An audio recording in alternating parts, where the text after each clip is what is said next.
Hello, everyone, and welcome to American Thought Leaders Now. Today, our very special guest is Dr. Peter McCullough, coming back on the show. He's a cardiologist and internist in Texas. Peter, so good to have you on. Thanks for having me. I think we need to do a catch-up on where we're at with respect to our understanding and the knowledge around these COVID genetic vaccines.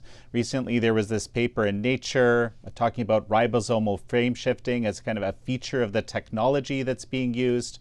I know you've had some thoughts about that. There's been endotoxin and DNA contamination, which we've been discussing. There's quality control changes. I saw that's something that you've been remarking on.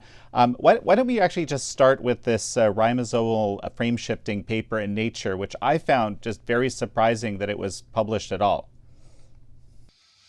We're 3 years into this mass vaccination campaign, and we keep learning more and more about the products that so many people took in their arms as injections of vaccines. We knew these weren't conventional vaccines, that they were genetic.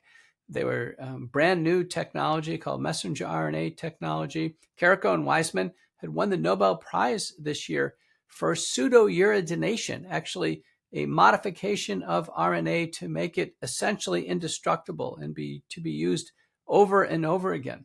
And unprecedented, there's been mass protests across Scandinavia for the award of this Nobel Prize, given the safety concerns we've seen with the vaccines. Now, this pseudouridination appears to be responsible for what's called frame shifting. That is, as the messenger RNA is read, it not only produces the spike protein, which is the original plan, but there are almost certainly small fragments of polypeptides that are produced because it's not a natural piece of messenger RNA. These pseudouridinated insertions for every uracil is causing the human ribosomes to read things just slightly off, and that'll produce a protein that's probably a truncated peptide that doesn't do much. But the concern is that the vaccines induce autoimmunity. So if we're producing small fragments of proteins, the body will recognize this as foreign,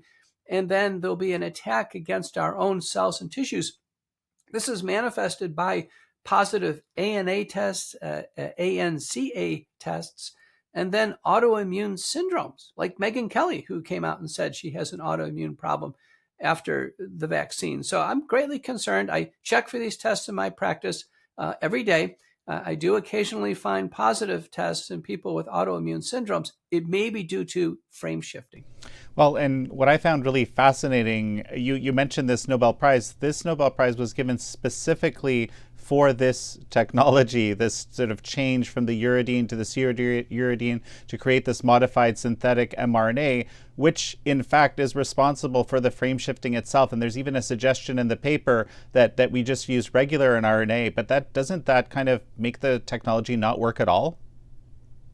Right. So if just naked, essentially fully humanized RNA, it would have been disposed of after a single use with what's called ribonucleases. So the vaccine wouldn't have done anything. The problem with pseudouridination is now the body has no way of getting rid of the Pfizer or Moderna messenger RNAs. Right now, there's never been a study showing that the human body can eliminate these once they're injected. So basically, it's unclear at this point how long they last. Right. We don't know. A paper by Brogna and colleagues that can readily identify spike protein that is vaccine produced because it has a particular signature to proline insertions that are clearly not from the virus, but from the vaccine. Brogna from Germany and his collaboration found circulating vaccine spike protein 6 months after receiving a shot. Now, that was in about half of recipients, and that's as long as they've looked. So for sure, the messenger RNA is there moving from cell to cell, producing spike protein for at least 6 months or longer. No, that's, absolutely astonishing. There's been new studies done as well now on the quality control efforts. I remember early in the pandemic, Marianne Damasi has done a write-up on this recently.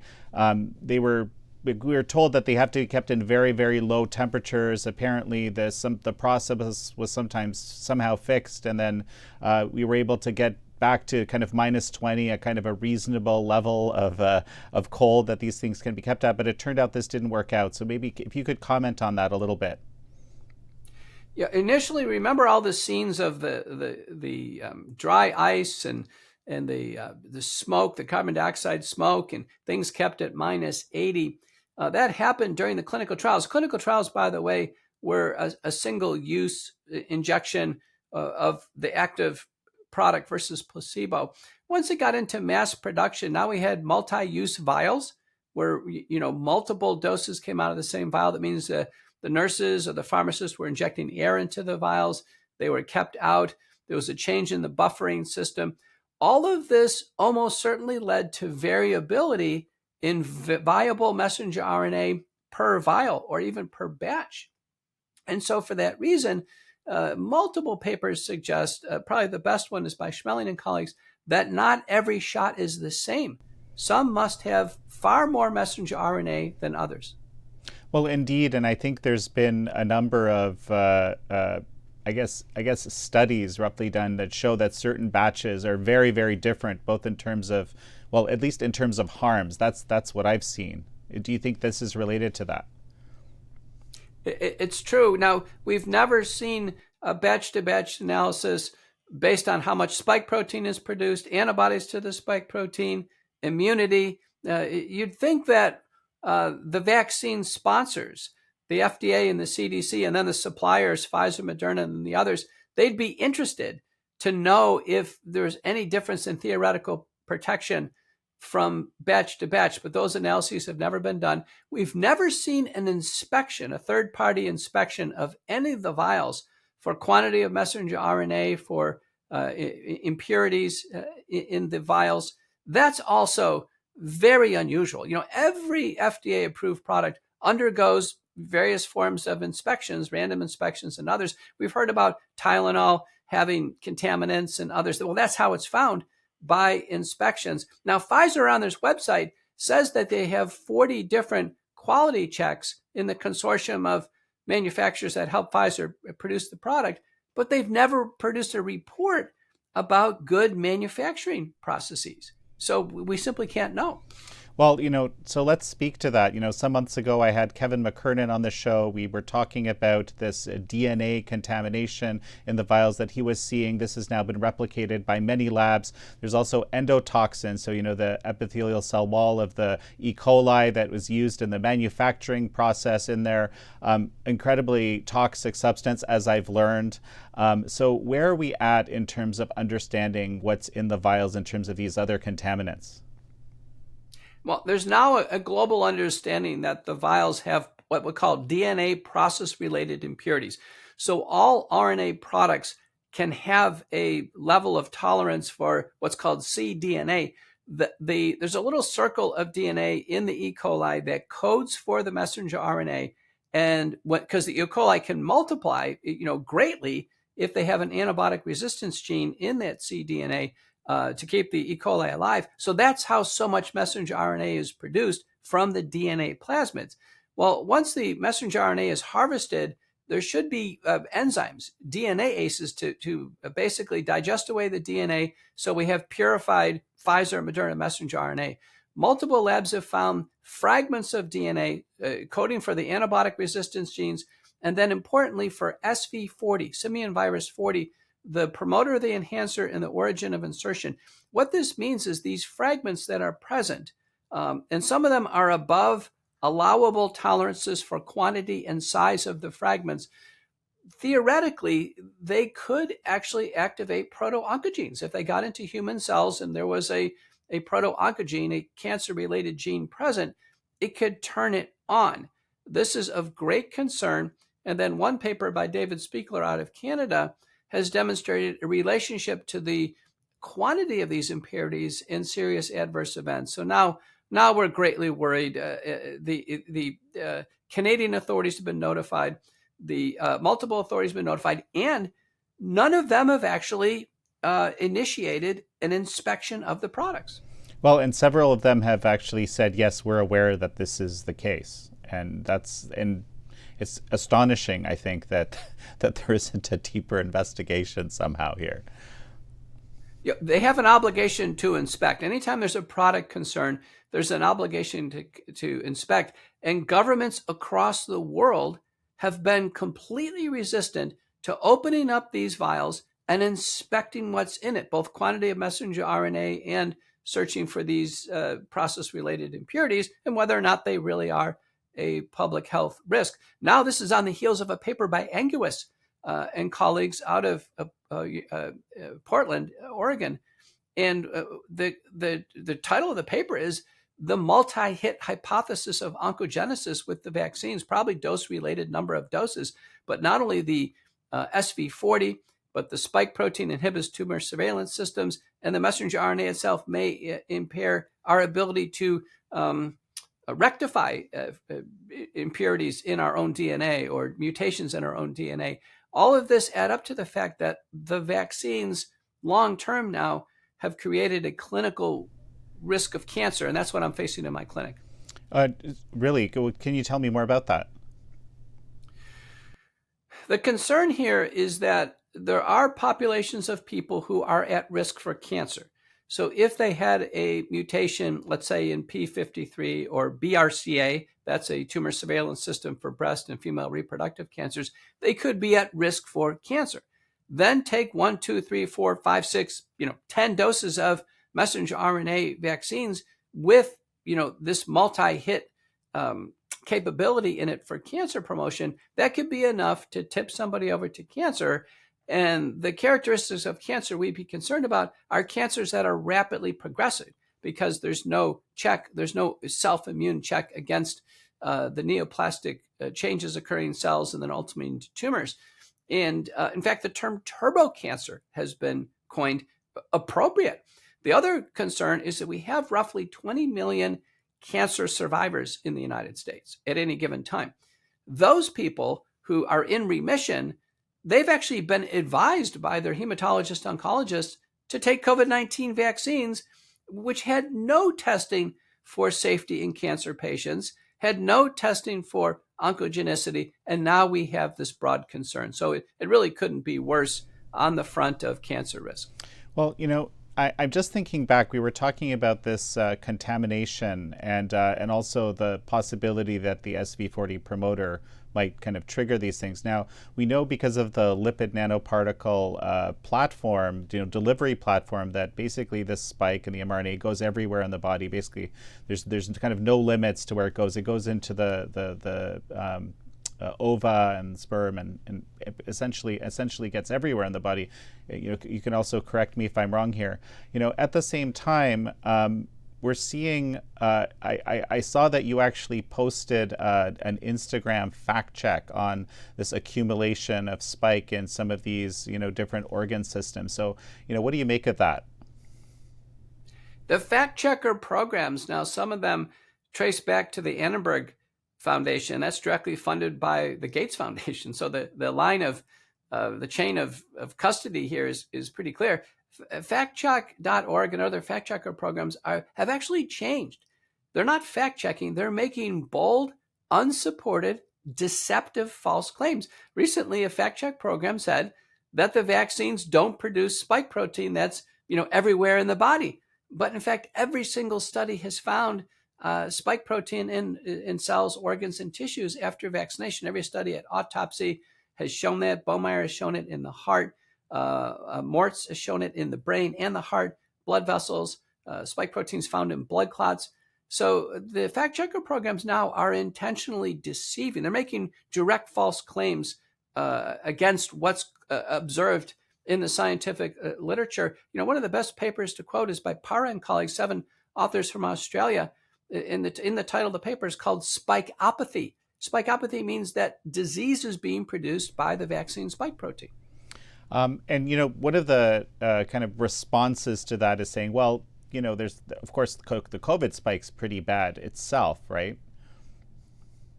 It is, and the spike protein from COVID has been found in the body. Bruce Patterson finds the S1 segment only, so only half of the spike protein is in the body after infection. It's found there for up to a year and a half, maybe longer. And Swank and colleagues have found the spike protein from the infection and the spike protein from the vaccine are related to symptoms, what we call post-acute sequelae after infection and after vaccine. People call it long COVID. And we know a paper by Dexner and colleagues from Germany, over 48,000 Germans, that about 70% of, quote, long COVID in the population is really caused by vaccination.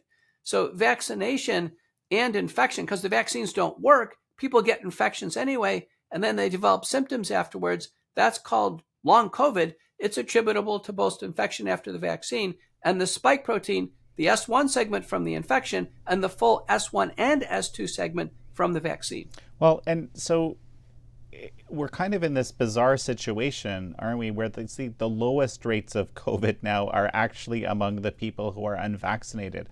At least that's what it seems to me the data is saying. What do you think? Yeah, virtually everybody has had COVID now. The estimates are in the 97% in the United States from papers from Framingham and UT Houston and others. So we've all had it. Now, a paper by Shretha and colleagues, Cleveland Clinic, shows that those who didn't take the vaccine, presumably everybody had prior COVID, they're not getting recurrent Omicron infections over and over again. And that Cleveland Clinic study, now fully published, peer-reviewed, each additional injection, there's actually a higher risk, paradoxically, of having more and more Omicron infections.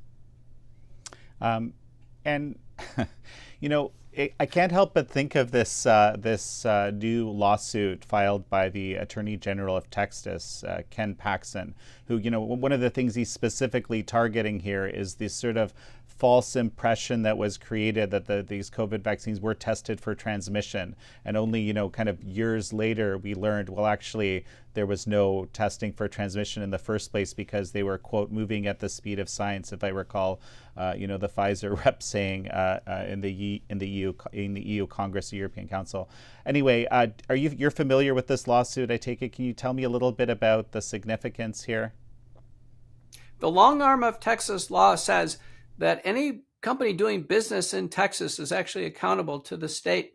And here, the claim is that Pfizer has violated deceptive trade practices law, that they've intentionally deceived Texans. And they did it from the very beginning at the FDA December 10th, 2020 meeting, the EUA meeting. They failed to disclose 38 additional deaths from the time of the data cutoff to the time of the meeting. That would have revealed a 3 to 4-fold increased risk of cardiovascular death with Pfizer.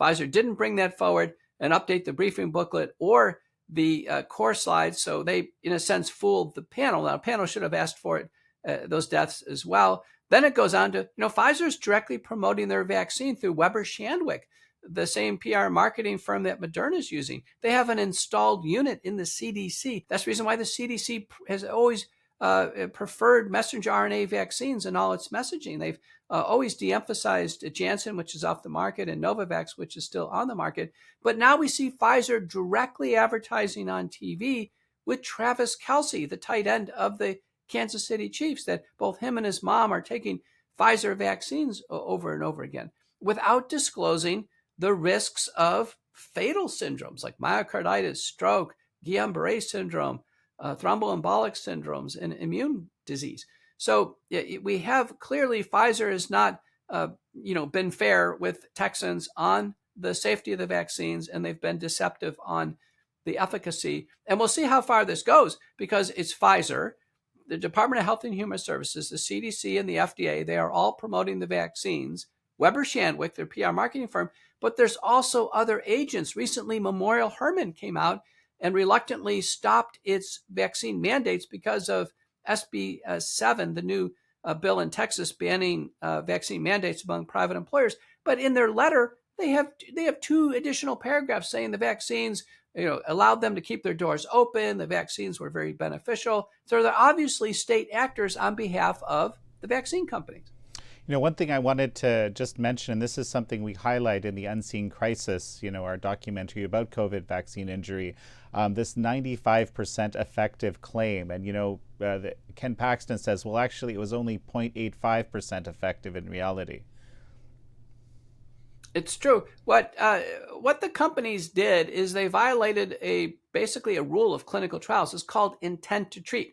Once a subject is randomized to either vaccine or placebo, everything from the time of that randomization forward should count.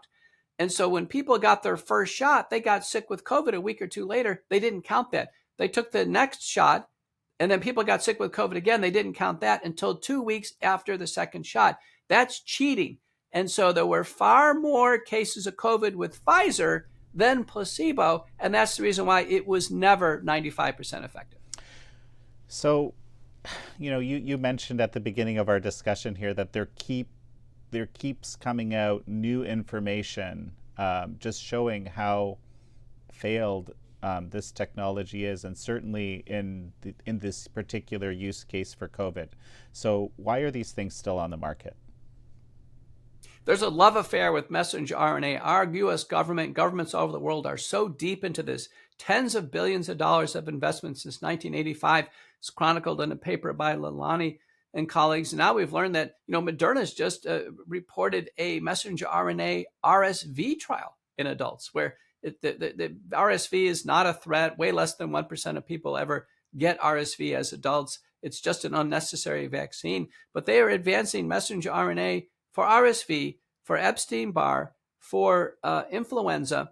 And the vaccine syndicate, as we chronicle in our book, Courage to Face COVID-19, this biopharmaceutical complex appears to be hell-bent on messenger RNA technology, no matter how unsafe it is. Well, and to that point, Arthur Berla recently has been talking about, a huge investment in cancer research, presumably using the same technology. Well, there may be applications of messenger RNA that are safe. So if messenger RNA, let's say, promoted and produced a natural human cancer suppressor, in theory, if it could escape autoimmunity, it could be beneficial, or replacing a missing protein like insulin in type 1 diabetes or alpha-galactosidase in Fabry's disease. So, there is hope for messenger RNA to produce normal proteins, but it should never be used to produce a foreign protein like a vaccine antigen.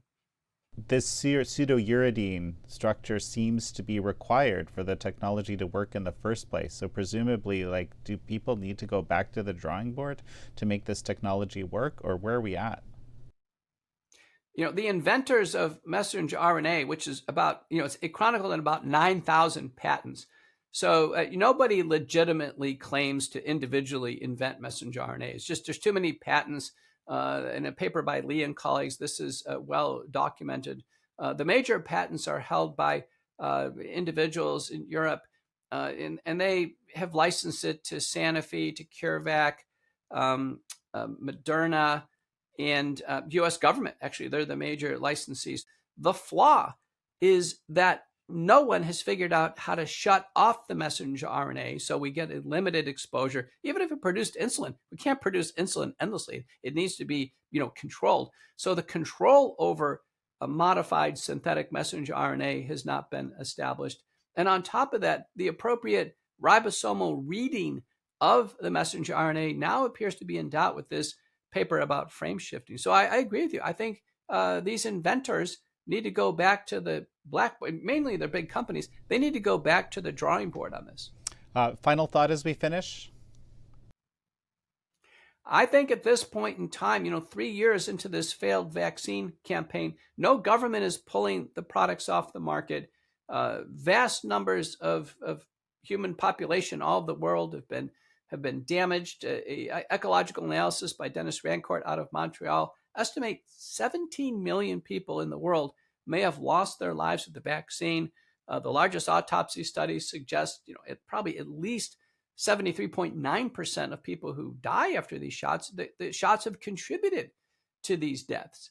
So there are calls all over the world to pull the vaccines off the market. U.S. Senate, EU Parliament, we've got the World Council for Health internationally calling for market removal. Now the Association of American Physician and Surgeons, and a growing number of state as well as federal lawmakers are saying they have to be pulled off the market. The question on the table is, why is the FDA so resistant to even inspecting or reevaluating safety, let alone pulling these off the market? Why is Robert Califf, the FDA commissioner, so silent on vaccine safety? That really is a disturbing observation, that our federal agency that's tasked with protecting Americans from harms of drugs and biological products appears to be willfully blind to injuries, disabilities, and deaths. As a clinician, I'm gravely concerned about the federal agencies and the lack of consumer protection for Americans. Well, Dr. Peter McCullough, such a pleasure to have you on again. Thank you. Hello, everyone. I just want to take a moment to introduce you all to this incredible magazine that we produce every month at the Epoch Times. It's called American Essence, and it celebrates American excellence and showcases the best of America, past and present. The magazine is filled with incredible stories of iconic Americans, breathtaking American landscapes and historic architecture, and a celebration of American innovation and enterprise. It's a magazine for everyone who loves this country, including me. I always tell people that I'm a rare Canadian American exceptionalist.